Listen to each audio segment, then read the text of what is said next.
Бұл 1% арнасы. Мұнда біз әдеттегі әрекеттер мен сөздердің артындағы құпияны талқылаймыз. Бүгін біз ер адамдар психологиясының тереңдігіне үмілеміз. Сіз оны барлық жүрегіңізбен жақсы көруіңіз мүмкін. Сіз оның өміріндегі ең адал, қамқор және әдемі әйел бола аласыз. Бірақ бір күні оның араларыңызда көрінбейтін қабырға пайда болғанын сезінуіңіз мүмкін. Ол суынып, алыстай бастайды. Ал сіз өзіңізден «Мен не істеп жатырмын?» деп сұраған кезде жауап қарапайым. Сіз бәрін дұрыс жасайсыз. Сіз оған махаббат бересіз, бірақ оған махаббаттан да күшті нәрсе бермейсіз. 3 жасырын эмоционалдық қажеттілік бар. Олардың көпшілігін әйелдер тіпті сезбейді. Бұл оның жан дүниесінің көрінбейтін тілі. Және бүгін мен сіздерге сол тілде сөйлесуді үйретемін. Мұны түсінгенде сіз оның махаббатын жеңуге тырыспайсыз. Ол сізді жоғалтып алудан қорқатын болады. Бірінші қажеттілік бұл тек құрмет емес, бұл лайықты таңдану. Бұл қатынастардағы ең үлкен жаңсақ түсінік. Біз ер адамдарға да, біздерге де ең алдымен махаббат пен қамқорлық қажет деп ойлаймыз. Бірақ көптеген ер адамдар үшін құрмет бұл ауадай қажет нәрсе. Ол болмаса махаббаттан шығады. Және бұл мен сені құрметтеймін деген формальды сөздер туралы емес. Оның күшіне, ақылына, шешімдеріне таңдану туралы. Бұл оның психологиясына терең сіңген қажеттілік, өз құзыреттілігін сезіну. Есіңізде болсын, ол сіздің мәселеңізді шешуді ұсынады.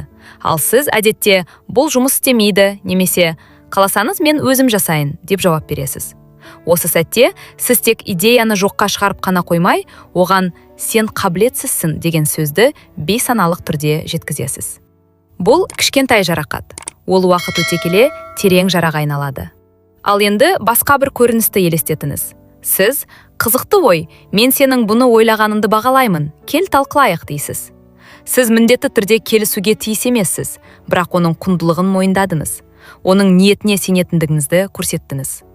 Ер адамдар өздерін әйелдері таңдаған кезде, оларды тек түзету керек мәселе ретінде емес, таңдануға болатын адам ретінде көрсе, олардың байланысы мықты болады. Екінші қажеттілік, және ол одан да негізгірек. Бұл қажеттілік сезіну мүмкіндігі. Және жоқ, бұл ханшайымды мұнарадан құтқару туралы емес. Бұл оның өміріңізге үлес қосып, оны жақсартуға деген терең қалауы туралы. Ер адамдар көбінесе махаббатты іс-әрекет арқылы білдіреді. Кранды жөндеу, ауыр сөмкелерді көтеру, сіз абдыраған кезде кеңес беру. Бұл оның «мен саған бейжай қарамаймын» деген сөзін білдіреді. Ал ең үлкен қателік, бұл мүмкіндіктен оны өзіңіздің күшіңіз бен тәуелсіздігіңіз себебінен айыру. Мен өзім дегенде, ол мен саған керек емеспін деп түсінеді. Өзі қажетсіз сезінген ер адам бір күні өзін алмастырылатын адам ретінде сезінеді. Ал бұл ажырасуға келетін жол. Оған қажетті болуға мүмкіндік беру, бұл әлсіз болу дегенді білдірмейді. Бұл ақылды болу дегенді білдіреді. Көмек сұраңыз, тіпті өзіңіз бәрін жасай алсаңыз да. Мен не істерімді білмеймін, сен болмасаң деп айтқан соң, ол қандайда бір кішкентай мәселені шешкенде. Сіз оны тек мақтаған жоқсыз. Сіз оның өміріңізде маңызды орын алатындығын сездірдіңіз. Бұл сыйлық үшін ол тауларды жаратын болады. Бірақ ол сіз үшін күшті болу үшін, оған әлсіз бола алатын орын қажет. Ал бұл ер адамдардың үшінші құпиясы. Эмоционалды қауіпсіздікке деген қажеттілік. Ер балаларды кішкентай кезінен бастап өз сезімдерін жасыруға үйретеді. Жылама, сен ер адамсың, шағымданба, күшті бол. Олар қалқан киіп өседі. Қорқыныштары мен күмәндерін, шашауларын күлкімен немесе тыныштықпен жасырады. Бірақ осы қалқанның астында қауіпсіз айлаққа мұқтаж адам жасырынып тұрады. Оған әйел керек. Ол оның қалқаны мен сезімдерінен қорықпай, оны түсінетін және қабылдайтын. Ол өз уязвимости көрсеткенде, оған жинақтал, әлсіз деп айтпай, оны тек құшақтап алатын әйел. Ол әйел үнсіздікпен бірге бола алатын, бірақ кеңес бермейтін әйел. Осындай орта құрып, оған қауіпсіздік сезімін сыйлайтын әйел оның жалғыздығына айналады. Тек осы сәттерде, тек төсекте ғана емес, окситоцин, терең, нағыз байланыс гормоны шығарылады. Ол оны ақыл-ойдың нәзік болу үшін емес, оның өз эмоциялық ашықтығында сіздің жаныңызда қауіпсіз сезінуіне байланысты болады. Осы 3 кілт сізге көп нәрсені ашқанын үміттенемін.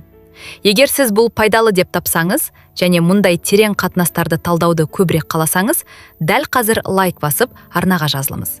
Сіздің қолдауыңыз маған мұндай мазмұнды көбірек жасауға көмектеседі. Енді қорытындылайық. Міне олар. Оның әлемін ұстап тұрған 3 тірек. Оның күшіне лайықты таңдану. Сізге қажет екендігін сезіну. Және оның уязвимости үшін қауіпсіз кеңістік. Бұл манипуляция емес. Бұл терең, саналы серіктестікке кілт.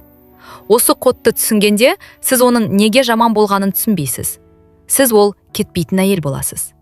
Ол инстинктивті түрде сіздің құндылығыңызды түсінетін әйел. Осы 3 қажеттіліктің қайсысы сіз үшін ең үлкен ашылым болғанын пікірлерде жазыңыз. Мен сіздің пікіріңізді өте қызығушылықпен күтемін.